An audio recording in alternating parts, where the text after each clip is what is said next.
Жарнамадан Халлимен бірге оралдық. 31 желтоқсан жылдың соңғы күнде біз сіздермен біргеміз. Ортада Ақтөре, Ақтөренің керемет үміткері Альбина. Ал белгі бізде кімде? Зухра ханымды екен? Талғам. Альбинаның талғамы жақсы ма? Талғамы керемет екен, талғам сөз жоқ. Сол телефон, ұялы телефон қайда жоғалып кетті? Сонымен ұялы телефон жоғалып қалды. Сонымен ол кезде өзі сондай болған шығар деймін да, Құдайдың. Альбина, мен төлеп жүремін деп тез соткасын алып Каспиймен төлеп жүрген етін. Сол таксистке. И сол таксистің номері Альбинада болып қалды. Сонымен сояққа звондап телефонды қайтардық. Машинадан шықтық та, магазинға кірдік. Соң Ақтөртіп, әкел мен төлеймін енді дейді да. Енді мен сестрам үйіне барғанмын болатым сол күні. Соң балаларға бір тәтті ала салайын деді да, Ақтөре тұрды, мен төлей салайын деді да, телефон қараса жоқ. Соң кейін маған қарайды да, сен не қарамайсың мен телефон деп айғай сал, көзім бақырай шошып кеттім ана жерде. Соң кейін эмоция болды, өзім шоксың ғой, ол жерде телефон емес. Өзіңіздеріңіз білесіз, данный да ішіндегі соны, деп шошып кетті, соны не болды деп айқайлап. Сонда осы уақыт қайын сіз бізбен өтірік басқа Ақтөре болып жүрсіз ба? Ашуланбайтын, жынданбайтын. Жоқ, ашу бар ғой. Ұялы телефон жоғалып кетіп еді, бірден нағыз Ақтөрені көріп қалдық. Жоқ, ашуланам, мен айтқан басында да тез ашуланам, тез қоямын. Сосын тез ашуланам, сосын бұл да маған бүйтіп, қазір не болды деп сабыр сақтасайшы деген сияқты. Соны тез звондап өтті, өте жақсы кісі екен. Қайтарып берді. Шымкент келген өз осы әкеп беріп. Енді айтамыз ғой, Шымкенттің адамдары қашанда керемет болады. Альбина, мен айтып жатырмын да, қайта ұялы телефонның жоғалғаны жақсы болған екен. Ақтөренің осындай ашу үстінде қандай болатындығын байқап қалдыңыз? Жоқ, тез ашуланды да, сосын кейін телефонмен сөйлесіп жатқан кезде маған қатты ренжіп қалдың ба дейді да. Сосын кейін енді кішкене шошып қалдым, енді қатты айғай салдыңыз ғой десем, ботам ренжімеші енді дейді. Ботам деген шығып кетті негізі. Айтшы дейді маған. Не десем, жаңағы сөз дейді, ол не сөз деп қойдым ғой, сен ботам дейді. Айтыңызшы. Ботам. Иә, керемет. Сөйтсем, ботам деп айтыңызшы, мен сізді не деп айтам дейді? Айтып қой. Көстірлі менкі айбат та ботам. Альбина? Ақтөрем деп айтам дедім ғой. Жоқ. Айтшы. Пүшенай. Пүшенай деген сайын еркелей бересің одан бітті. Пүшенай де. Ол сөз қайдан шықты? Білмеймін, пүшенай десе битесің. Сосын. Енді сізді ортаға шақырған кезде, қымбатты көрермен, эфирімізді жалғастырамыз. Ол үшін ортаға Пүшенайды шақырамыз деп айтамыз. Ең ерке баласы болып кететін болды ма Диана ханым? Ал жарайды, бүгін ерекше керемет болып отырған отбасыдан бастайық. Кім? Мұса? Диана ханым, қалайсыздар? Керемет көңіл күй, өзіміз қатты қуанып отырмыз ше. Мына екеуінен тағы да жұптың есі шығып, жаңа Пүшенай дегеннен шығып есіне түсіп кетті да. Негізі Пүшенай деген сөздің тарихын айтып берейін. Пүшенай оның алдында сөз бар негізі, айтуға ұялып тұрмын да негізі Диана ханым. Әп деген не бар да оның? Жоқ. Кіші кезімде менің мамам енді печенька деп, Пүшенай деп еркелеткен ғой. Онда ол сіздердікі басқаша шығар, просто Әпшенай деп еркелетеді. Жоқ, біз Талдықорған жақта басқа. Мысалы ол Шымкентте шығар ондай. Жоқ, солтүстіктен естіген Мұрат, барлық жерде бар ол Әпшенай деген. Жоқ, ол. Сол есіме түсіп кетті. Жоқ, бізде Талдықорған жақта енді орысталып кеткен ғой енді. Анам сон мені печенька деп кішкентай кезімде айтатын да, и сон Пүшенай деп папам. Пүшенай деп еркелететін ғой. Сон сөйтіп еркелеткен. Бізде Пүшенай деп айтамыз ғой. Пүшенай, ең түсініп атым да, екеуі бөлек нәрсе екен ғой қазір. Енді сен бірден жаман ойлайсың ғой, жарайды. Альбина, енді қазір сіздер танысып, біліп жатсыз ғой бір-бірлеріңізде.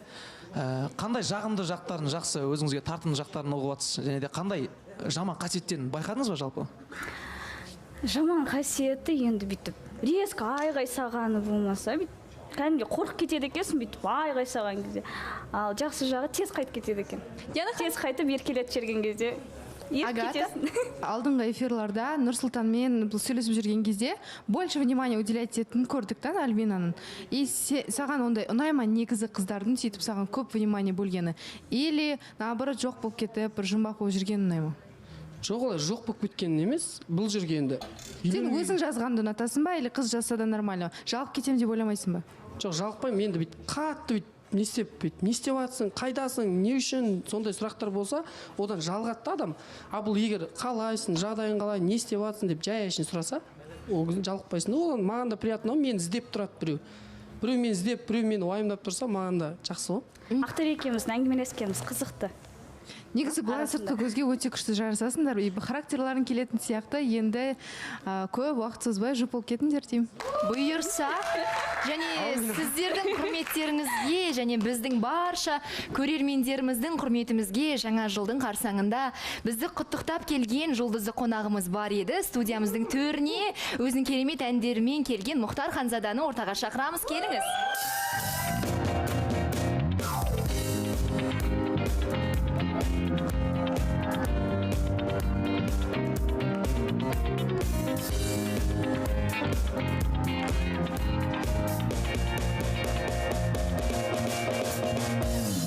Қош келдіңіз, Мұхтар.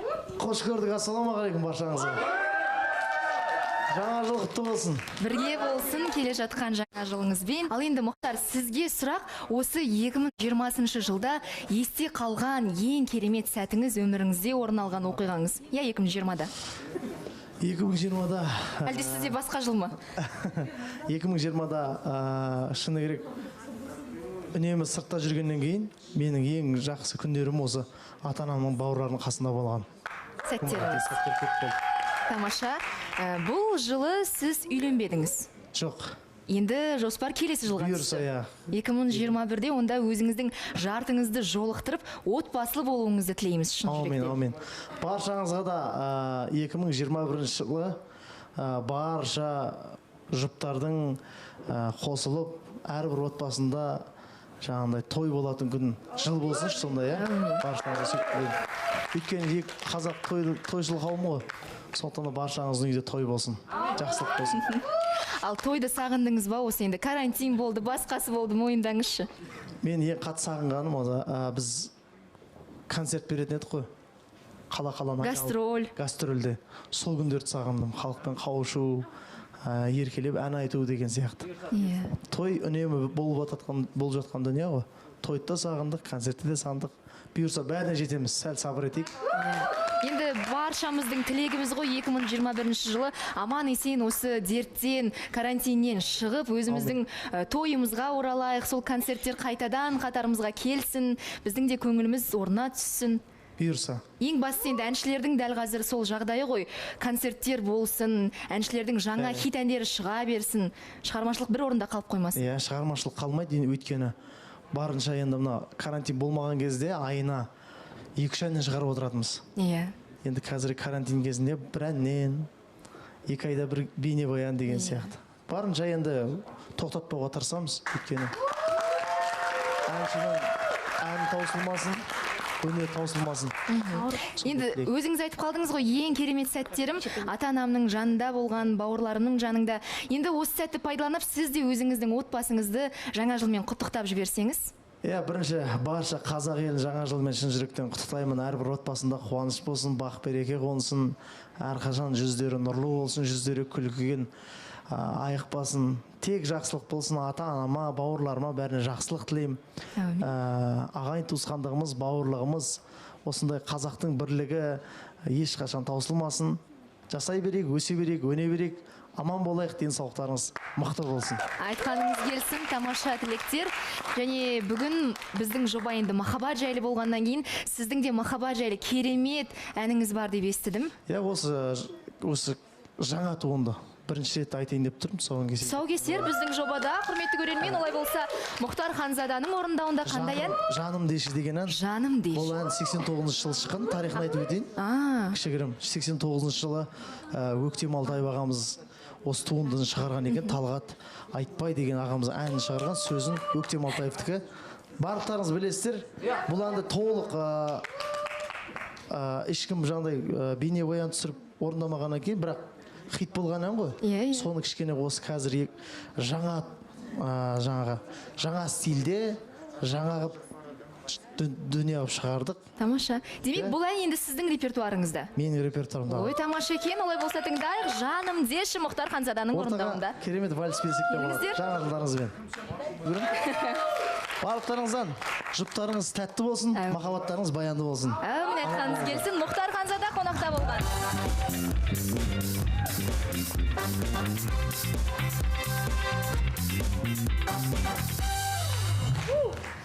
Иә, ал Ақтөре, сіздердің құрметтеріңізге бір емес екі мәрте ән шырқадық, би биледік. Иә, Диана ханым, былай ғой негізі.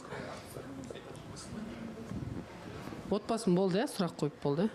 Өте берсем. Иә. Ұнады ма ән? Ән өте керемет.